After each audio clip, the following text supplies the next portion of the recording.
Hello there, you two. Oh. We're early, but Ryan had something for you, and she couldn't wait. Oh, that's It's splendid. for Mother's Day. Thank you, thanks for the hug.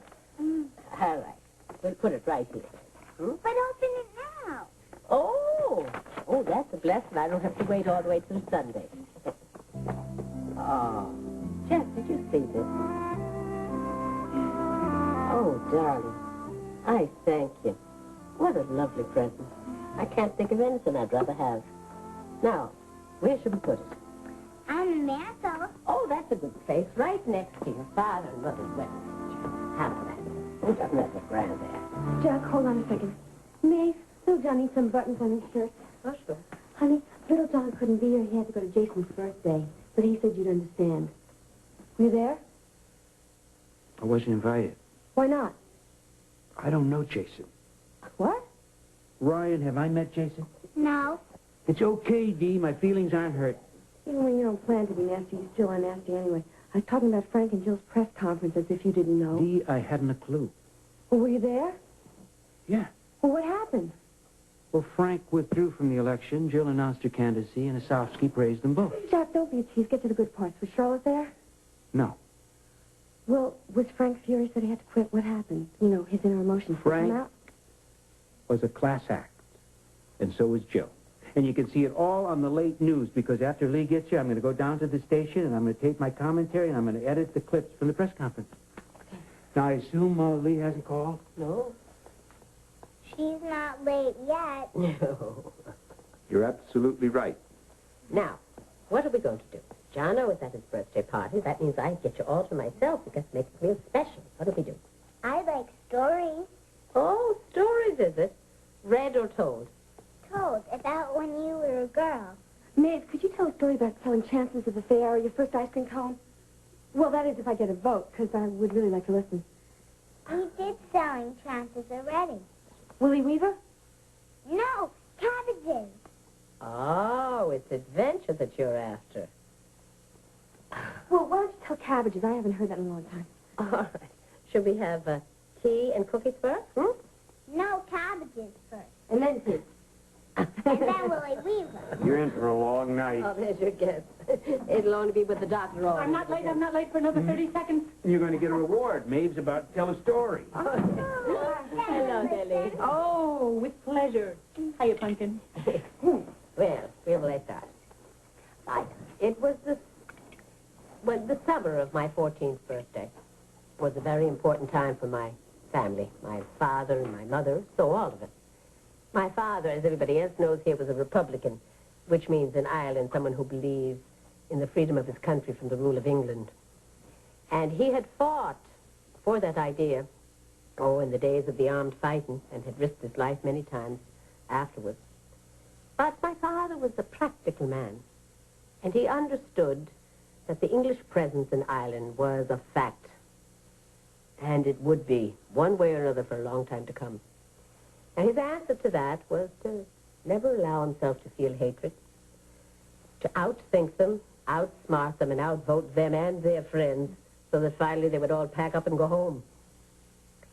In spite of my father's wounds and my mother's bravery, for she too had held a gun in the days of the fighting, there were people that believed that Michael Cleary was a traitor to the ideal of a free Ireland. They threatened him, they harassed him, and he just ignored them and went right on doing what he felt was right. Now, in the June of the summer of my 14th year, my father had to go to a political meeting in the city of Cork, and he was to be gone for 3 days. And on the morning of the day that he was to return, my mother received a message. And it said that the people who thought my father to be a traitor were planning his murder, and they were lying in ambush on Clonakilty Road for him. The note went on to say that the house was being watched, and though the rider could go no further, that if my mother were to venture out, very likely she would not return. Well, all the boys were gone, and there was just Annie and Margaret and myself in the house. So my mother called us all together into the kitchen and told us what was happening.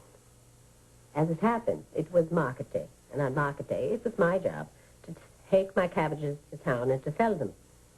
All the way to Skibbereen I had to go. So my mother, said to me, Maeve, go out, cut your cabbages, put them in a basket, and take them into town as you always do. But sell all of them save one, and take that last one to Owen O'Brien's pub. And when you hand it to him, whisper to him, mind you, that they're waiting for your father on Clonakilty Road at the forecross. He'll know what to do. Oh, my God. My God, indeed. Let me tell you, I prayed every step of the way to town. And I was about a quarter mile out, and I heard this donkey cart behind me with its milk pails clattering, going oh so slowly, and I knew that I was being followed. Oh, I wanted to run, but I made myself walk. And the sun beat down on me. It was a hot summer day for June in Ireland, let me tell you. And I counted the crows, and I counted the magpies, and I said my prayers, and I got to the market without fainting from fear. But then, of course, the worst was yet to come. I had to sell all my cabbages save one. And it just went on forever to me. And I kept trying not to think of my father on the Clonakilty Road, getting closer and closer to the forecross. And I put my heart and soul into selling those cabbages, let me tell you. And they were gone. It must have been noon. And I took the last cabbage, and I walked slowly down the street, the main street of the town, to the pub. And I walk in O'Brien's into the darkness and into the smoke. And I look around, and I couldn't see anyone. I couldn't see Owen. And I started to cry. And then a hand fell on my shoulder. And I could hear his voice saying, "Maeve Cleary, is it?" And I said, "Yes, Mr. O'Brien, it is. Would you bend down, please?" And I handed him a cabbage. And I told him that they were waiting on Clonakilty Road to kill my father at the crossroad to Bannon. And he didn't blink an eye.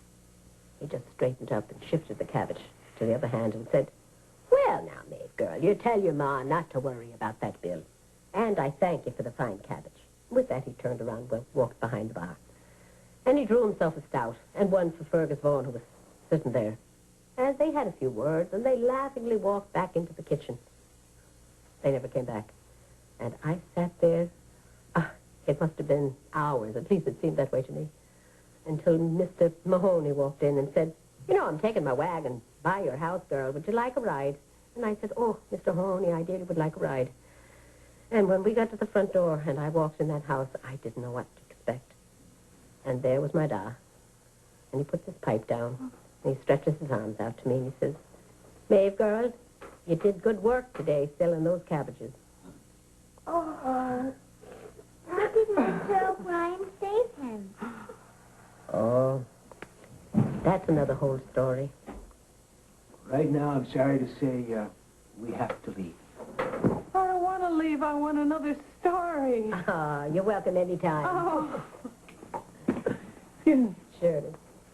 Michael was my great-grandfather, right? Oh, indeed he was, and he'd be so proud of you. Okay. Good night. I see you tomorrow. Oh, my. Thank you. Good night. Good night, Lee. I'd carry the cabbages for him, too. Oh, I know you would. I know you would. Oh.